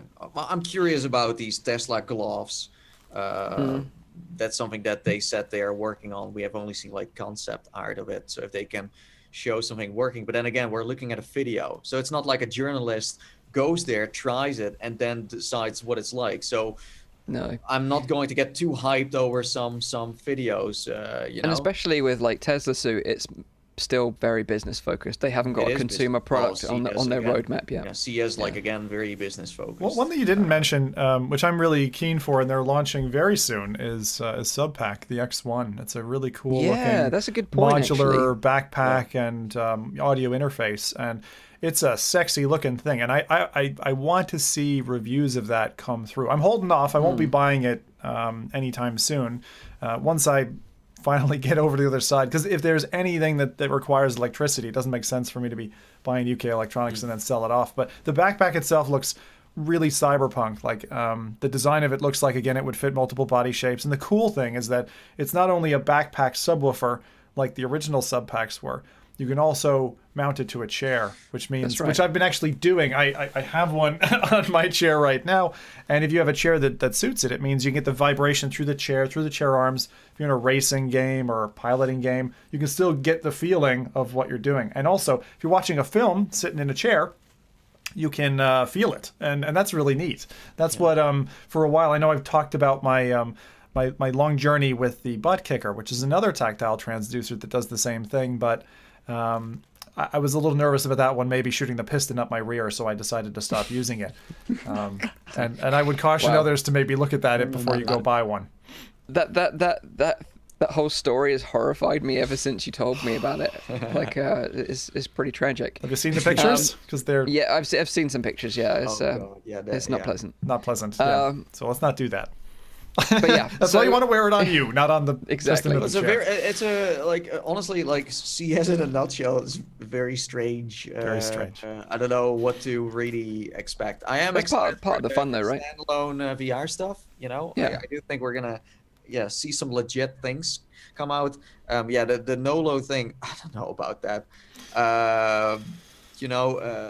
It's I don't know. It's nice that people are still pushing and trying things, but with Nolo, first I was like excited. I saw like, standalone, and it kind of looked nice, and I was like, oh wait, I see the little thing on top. I'm like, it's the same. It's the same. The little node that looks like a PlayStation Eye camera on the little tracker. So rough. Yeah, not good. Because I think Pimax shipped with Nolo at one point as a bundle. Like you're spending so much money on a headset and then scrimping so much on the tracking. Like it was just an awful combo. But anyway, do you ever have like two friends in your circle, you don't like either of them, but then they go together and you're like, that's like the perfect pair? I honestly think Pimax and Nolo, that is a match made in heaven. Maybe. But Pimax is not going to show anything this year, right? Because last year they were there. I remember them doing the hand tracking stuff and showing. They are there, so Pimax, they could well release a new headset for all we know. We don't know yet. The Pimax 12K, I'm calling it, lads. Well, but you saying they're there, it just means they're gonna throw out like a video because what is CES like? What that means what they've got a booth, CES right? mean digitally? That just means they've got a place. It's a good point though, because like, but this is what I miss about these events though. Like, how does it work? It doesn't matter if it's us on the show floor or somebody else there. Like the walkabout experience, the discovery of someone who managed to get a booth and is sitting there with some cool indie project that no one's ever heard of, never picked up on a news site, never picked on radar. You don't get that in digital. Like in digital, I find it so much easier for these things just to kind of wash over, unless you got a flashy reel to show. That's how I found Tegway when I was at Gamescom. Yeah, Gamescom. Like in the dark corners of the show floor. Yeah. I was like, hey, what's this? Pistol Whip. Yeah. Pistol Whip was amazing. That was amazing. Denny giving us demos on the show floor at OC. That was epic. That was so good.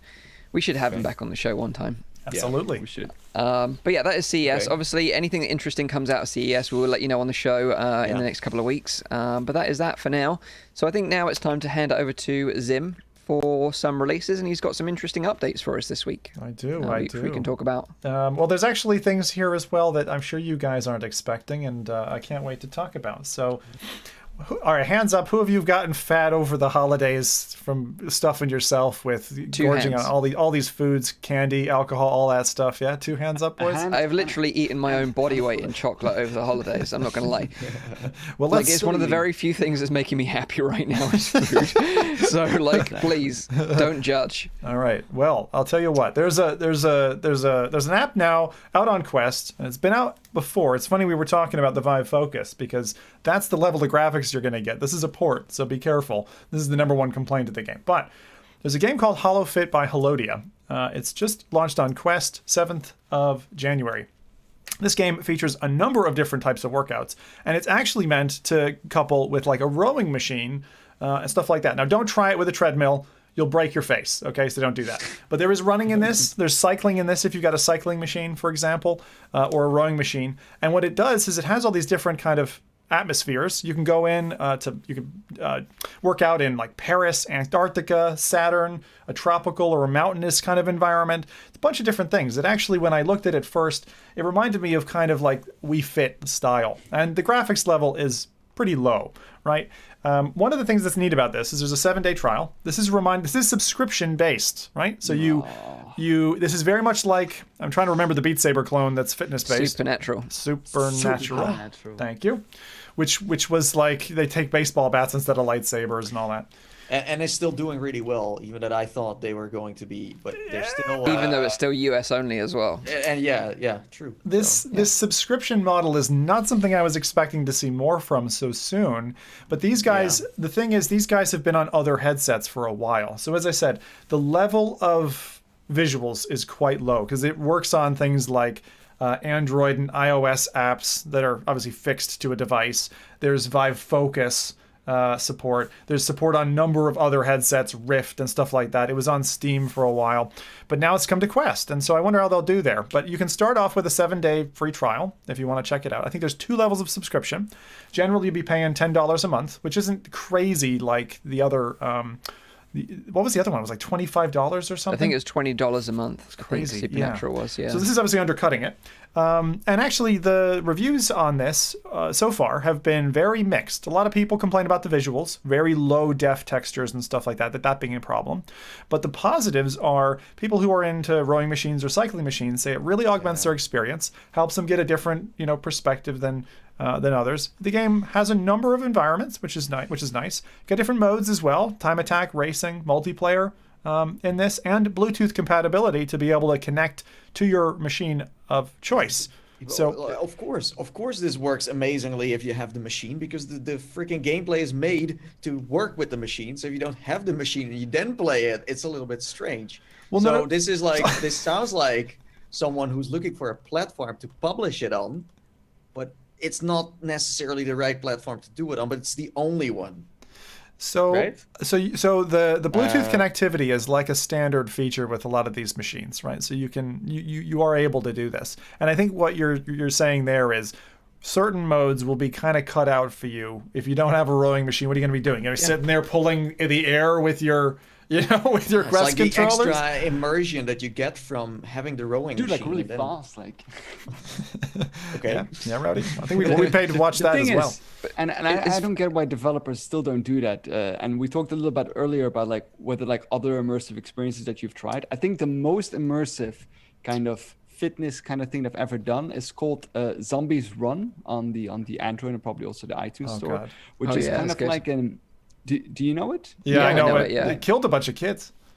Yeah, like I'm not kidding you, James. It killed a bunch of kids. It's the best one. I don't understand that nobody does that kind of in VR when you have like a running experience where you just need to run from a bunch of zombies. Sim had one where you had to run after someone else. That was. Oh yeah, the woman running. Happy Run, the mysterious woman. It was called Stalker Runner 2020. Yeah, the Happy Run, even better name, nice and subtle. Happy Run. But I'm with you. Like, I think it's so funny. I see apps like this. If there was a really compelling app, well made, like built for Quest, I wouldn't go subscription, but I'd be willing to buy a game and even DLC beyond that if it was really good, because I'm one of those guys who VR, like working out. Actually, I got into VR in part. The first thing I did was like the Wii. I got the Wii for myself as a present for doing well in university, and I was like, I got it for myself. I was like, yeah, pat on the shoulder. You studied really hard. And then a couple years later, my wife and I, we tried Xbox 360 and Kinect, and then we did like things like Dance Central. And when I was stuck in London in this moldy, horrible flat or whatever, it was nice to just work out for an hour or two, kind of like what people now do with like Beat Saber and stuff. Did you and actually do something? Did you work on that Star Wars game? Riding Han Solo. Yeah. What do you mean? What is Just that? Dance Star Wars edition. Solo. No, I definitely didn't do that. No. Yeah, you did. I like the full body tracking. And even things You like... see that smile. He's even reminiscing about it right now. Yeah. Well, I actually have no idea what you're talking about. But this kind of reminds me of like the way. So I don't think this is like ready yet, but this kind of makes me think of like the future of Peloton. I don't know if you know of Peloton. Mm-hmm. So Peloton is like cycling. So yeah, they have like a running machine, like a treadmill, and they also have a bike, and it's all kind of connected. And basically, you log in with like real life trainers, when you got this huge like iPad style screen in front of you, and it's all very interactive. Many of the cycling competitions right now, because of COVID, can't go through, and that's exactly what they're doing. They're using doing Peloton. The official competitions are done on TV screens and guys. It's the same with racing. Like I said, of course, the real races are happening virtually. People are getting VR headsets. They're going in. They're driving around virtual tracks, which is funny, but like it's a real trial by fire for people who are athletes, and they're like, oh my god, now I'm doing this virtual thing, and they're getting introduced to it. But Mike, I think what you're talking about is in gyms and stuff like that. There are like when I started on Twitch, there was a guy who was just doing virtual racing. Like he was in the virtual reality category. And we were buddies, and he was this Canadian guy who just had he would have a screen in front of him with this app, or not even a headset, right? It was just a screen, but it showed his position in a peloton in a group of other cyclers, and you just fucking go at it, and you'd be sweating buckets, and you'd be actually going at it, and you'd fall off your bike at the end of a long race. You'd be racing real routes. So something like this, I think you're right. It really has a chance. You just need a good enough app. But by coincidence, like last week, I watched like a part of one of those competitions, but they had a bug in the game that they were actually playing. So the official competition, the speed of the cyclist was adjusted, of course, by the speed that they were cycling. But all of the other like kind of characters that were on the road, their speed didn't get adjusted by incline or whatever. So at a certain point when it was a very steep incline and all those cyclists were struggling, there was this jogger that just like ran past all which looked absolutely hilarious, and it frustrated a ton of them, that they were like, why is this jogger like passing me by, because they were like struggling to get on that hill. What the hell? Hilarious. It was a bug in the software. Did you have experience with Peloton then, Mike, or no? No, although I've been looking into it, of course. Like I want to get back into fitness again, and they say that you shouldn't just leave your house full stop now. So even going out for a run, they don't really recommend. So yeah, something indoors. But I've been looking at Fitness Plus actually on Apple, because I've got like an Apple Watch and an iPad, so I can do it that. And the way that it works is it shows your Apple stats on real time on the iPad when you're watching like the kind of workout. So that like seems quite interesting. So I think something like this, like you're talking about here, would be kind of interesting in the future, but not in its current form. Yeah. And it's also that month. I mean, it's probably worth reminding people that the Quest had an update. I'd actually even checked it out myself. Are the stats now available for workouts and workout tracking on Quest? Or are we waiting for that? Yeah, that's available right now. That's Oculus Move. So basically it will do like an estimate based on like algorithms and their previous research on how many calories you're burning depending on what game you're playing. And it tracks every single game, by the way, and it just runs quietly in the background. And then it will give you like a little a notification when you've hit your like goal. Which is kind of interesting, and you can set that personally to yourself. So it's kind of like a nice free feature as part of the Oculus Quest now, which is kind of cool. So this is always running in the background, even if you're not planning to. You have to obviously enable it. Yeah, you have to enable it because first. otherwise they're already tracking my. Well, yeah. You have to like enable it and agree to like their policy and input your data and stuff. I'm curious if because which it obviously kind of overrode, used to have a slight performance hit on games. And it was noticeable in game. So has any one of you tried out Oculus Move, and does it have a noticeable effect? No, I haven't noticed any noticeable effect, and I've tried it. Yeah. Okay. Pretty cool. Yeah. Well, again, if you're looking to get fit and burn those calories, then there you go. A lot of people are gonna be setting their New Year's resolutions and trying to get fit. And then at the end of January, when you decide, feck that, you can get back into your games as normal. All right. At the beginning, we talked about this one quite a bit, so I'm going to keep it brief. Mayor, which just launched on Quest on the 7th of Jan. We touched on it last time as well. $20, £15. Vision Trick Media have launched this exploratory and sensory virtual reality adventure. Mike clocked it at about 2 hours. That'll be 4 hours for me. You got a mechanical bird, little girl that you can zap with electricity, if that floats your boat, and a kind of an environment that looks quite visually pleasing. The only thing that I'm going to say about this game, I think, is, as Mike mentioned before, don't expect it to be too much of a hardcore puzzler. Although it's an exploratory puzzle game, this is a chill out, enjoy your visuals, and enjoy a kind of tale of linear storytelling along with your Pikachu powers. So yeah. It's not like Myst. I tried Myst. Oh my god, holy balls, the game is so hard. The game is so hard. Like from the get-go? From the get-go. From the get-go. You're like, what is it? How does this... Yeah, I was like, nope. So I know. So you gave up? Yeah, gave up. How long did you spend in the game? Half an hour, 40 minutes. Wow. I will go back to it. I will go back to it, but like this was just super easy. Did you even solve anything in that game? Zim is gloating right now. No. I am loving this. All I gotta do is beat that feckin' level in Shadow Point, and I'm beating Mike on puzzles. I will challenge you to that. But basically, there's a part you have to go into a library and you have to read every book page to page to find out what the solution is. You don't. Dude, I'm not even joking. You're serious? And like there was a puzzle, right? That it was like I was like, oh, I figured something out. There's like a little hidden lever. I need to go in this little like chimney thing. Turn around. Oh, there's some buttons there. Amazing. Got the book. Oh yeah, I got the book. Got the code.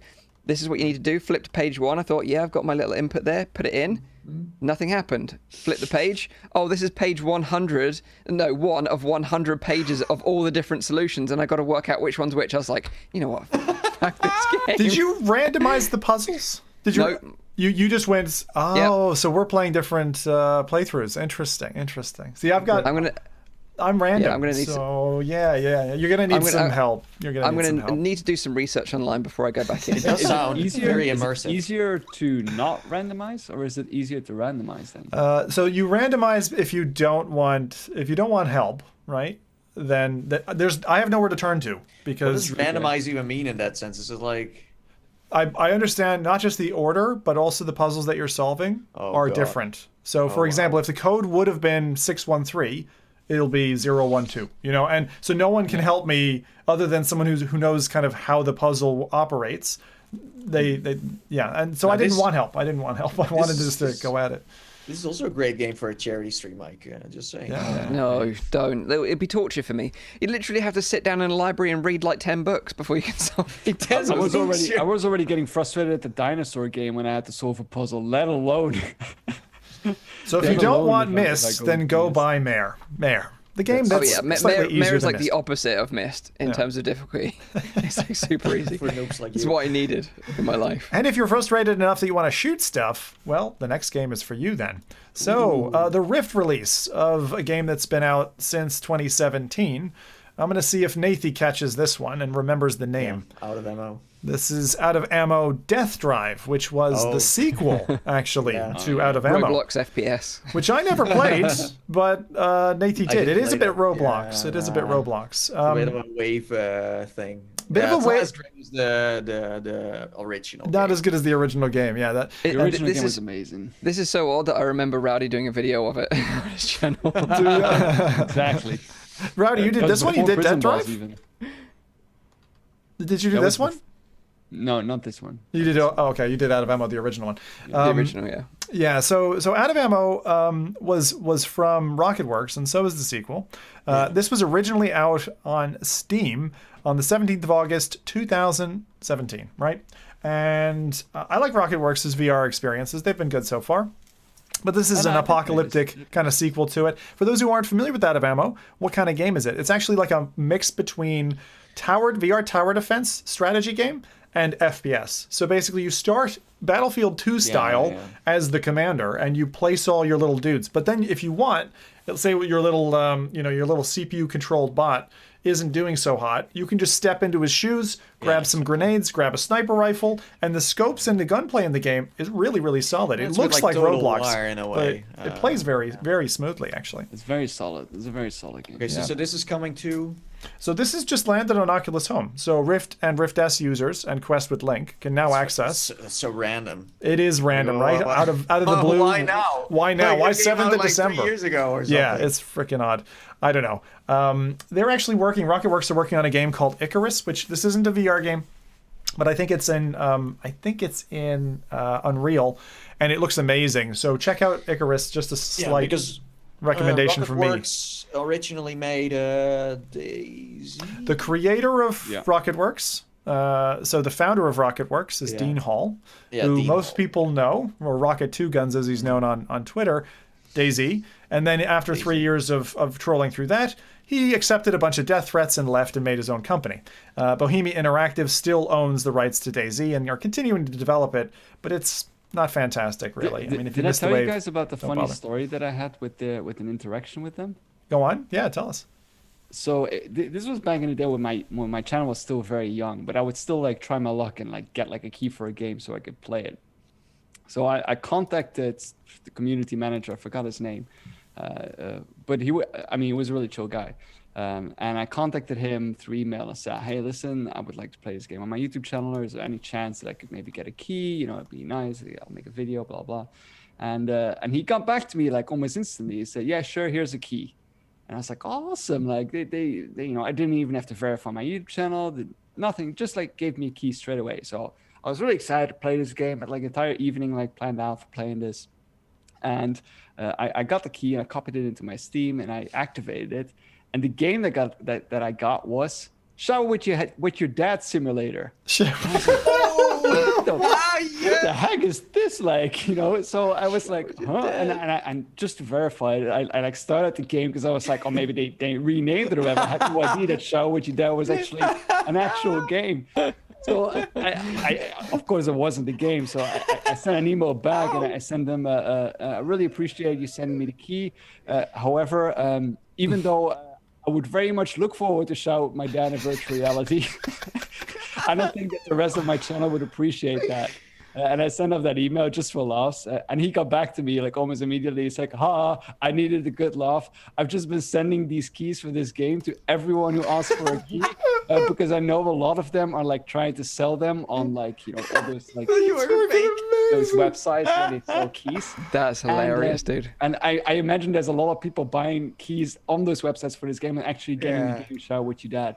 But anyway, here's the real key. And then he sent me the real key. And I was like, That's amazing. I love that. Great story. I love their stuff. I've had a good like hour and a half chat at their Stationeers booth with Dean Hall and a few others, and I don't know. I like the studio. I keep watching their stuff, and I think there's more to come from them. So we'll see. But they didn't develop the shower game, right? No. I have no idea, but I don't think so. Steam library, like everyone can literally see if they go to my Steam profile. You play that every day. Games that I own like Shower with Your Dad Simulator, which is like horrible. I've had people question like, why did you buy a game like that? Like, you still completed it though, right? Yeah. Achievement unlocked. Drop the soap. Plays it online every day with his dad. Oh my god! Wow, this podcast has gotten crazy. What the hell? All right. So let's continue with the releases, shall we? Yeah, sure. So those are the three kind of main titles that have dropped, but there's a couple of updates that are really exciting. I know Rowdy talked about this one early on. Pavlov VR getting a nice update that we're glad for. So Pavlov have dropped their biggest update. Took them more than a year to develop this. This is a World War II themed update. And I'm just going to show you kind of some of the visuals, and I'll cover off the basics. There's a lot in this. Okay. World War II themed update. It does feel very funny that it's launched shortly after Medal of Honor, and I'm sure it's going to steal some of their fanfare. But I like the fact that they've gone for 3 different sets of weaponry, because normally in World War II stuff, it's good guys versus bad guys, or however you want to frame that. And this, they've actually got kind of, it's not just Axis and Allies. You can play as Axis, you can play as the Germans, but you can also play as the kind of US or Brits or the Soviets. So I like that they've actually done a good job of showing like the pedigree coming from all 3 sides. So there's 18 new guns, 6 grenade variations that you didn't have before. Wow. Rocket launchers now, so you get 3 launchers in this. And that's a totally new category. You've also got new maps. So there's Santorini, which is a Greek island, Station, an underground subway. Looks a lot like the Firewall level, actually, from that. There's updates to popular maps like Data Center and Stalingrad. The user interface has gotten a whole new refresh, and the new master server backend has been updated, solving some of the problems that they had before with that as well. So I think the most exciting thing of this, and taking us back to Frostpoint, for me, is the tank support that's come in. Tanks are crewed by 3 people, okay? So the way this works is there's 3 roles: commander, driver, and gunner. So if you're the commander, you control the main gun, shells, i.e. the manual loading of shells, aiming and firing. If you're the driver, you will steer and accelerate the tank, or decelerate the tank. If you're the gunner, you've got a machine gun turret with unlimited ammo with a cooldown, and you play one of those 3 roles. Now, why did I mention Frostpoint? Because this has been designed for a mode called Tank TDM, Tank Team Deathmatch. And it's allowing support for 20-player matches, 10 versus 10, which is similar to what Frostpoint had, and I think has unfortunately trundled and probably ended up falling over on. 10 versus 10 is big. Although the maps that they've shipped already, they're opening to the community to make up maps for this mode, which I think is going to be really cool. They're really encouraging it. Not only that, there's a $10,000 map making competition that's backing behind this update that they announced along with this. So all of that together in a package. I do feel sorry for the one guy on each team that isn't able to get into a tank team in that 10v10 match. That's a good point. Yeah, wow. Three persons per tank, so you have 3 tanks. Well, you have 9, and there's 1 person that's just left out. On each One's team. just running around as a spotter. Yeah. I didn't even think about that math. That's a very good point, Rowdy. Or he's like mopping out the back of the tank. He's the cleaner. So I got questions for you, Rowdy, because you toyed around with this a little bit. 2 questions. The user interface update. Do you like it? Like, is it? I mean, I haven't played that much of it yet that I can really give an opinion on that. I do like just the general look of it. I like the new options that they have.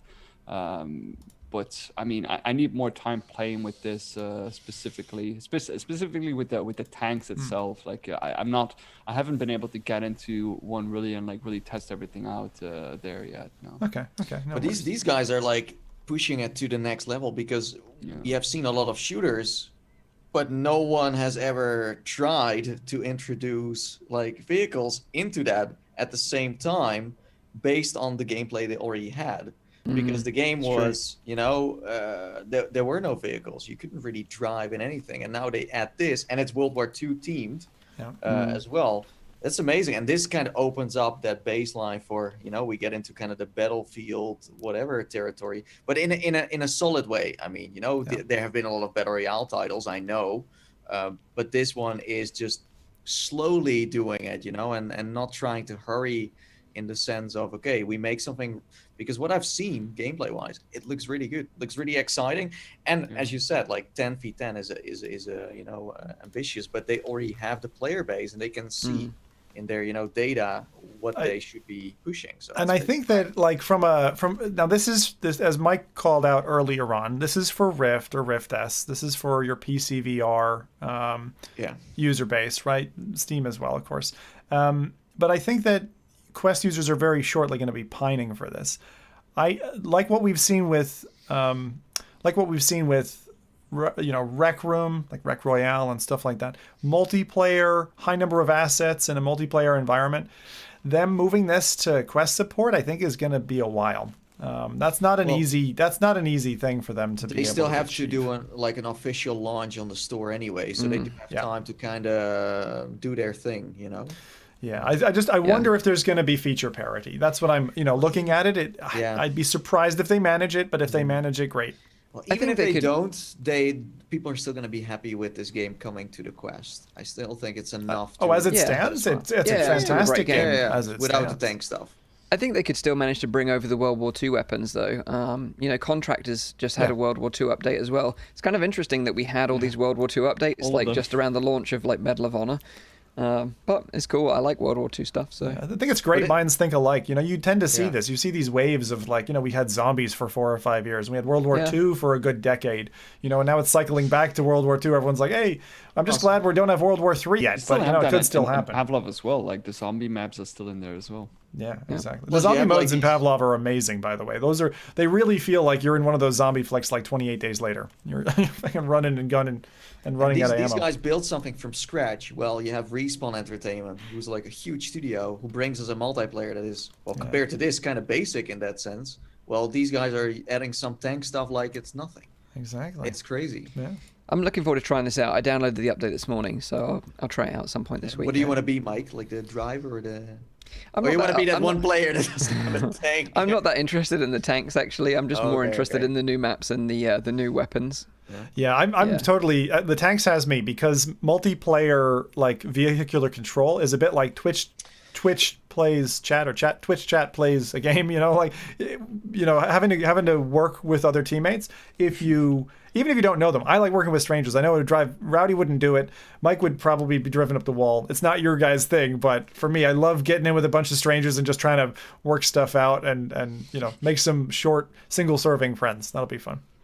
Speaking of single-serving friends, let's put your friends into this.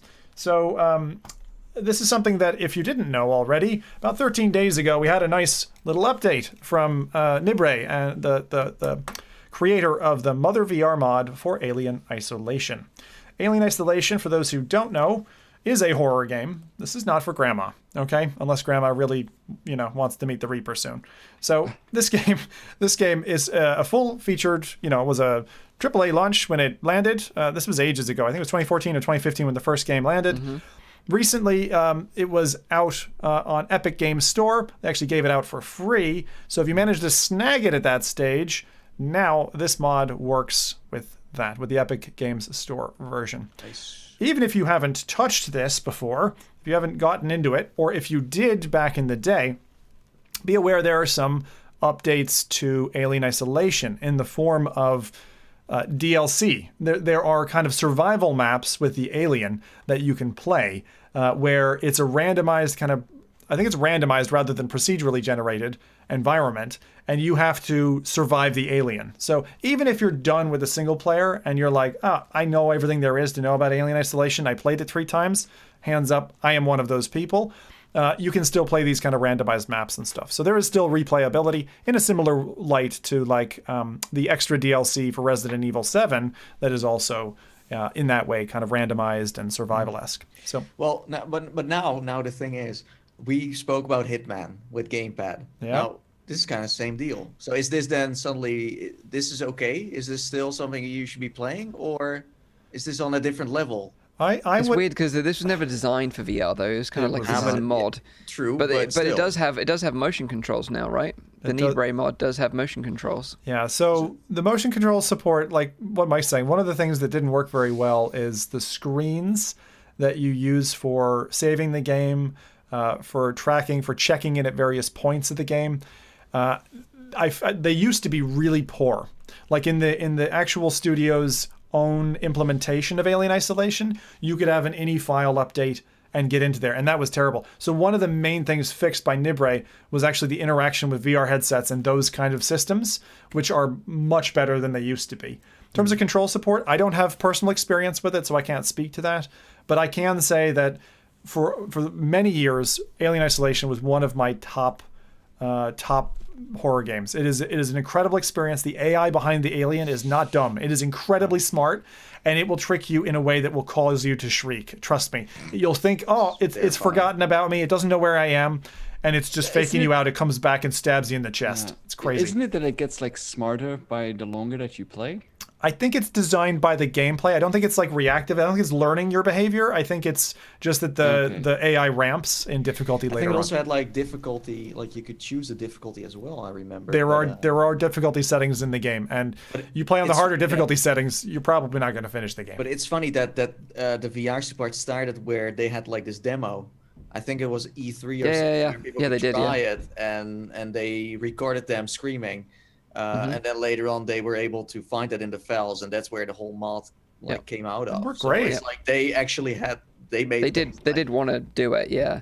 But that trailer that you just played, like that gets me so excited. Like it's such a great trailer.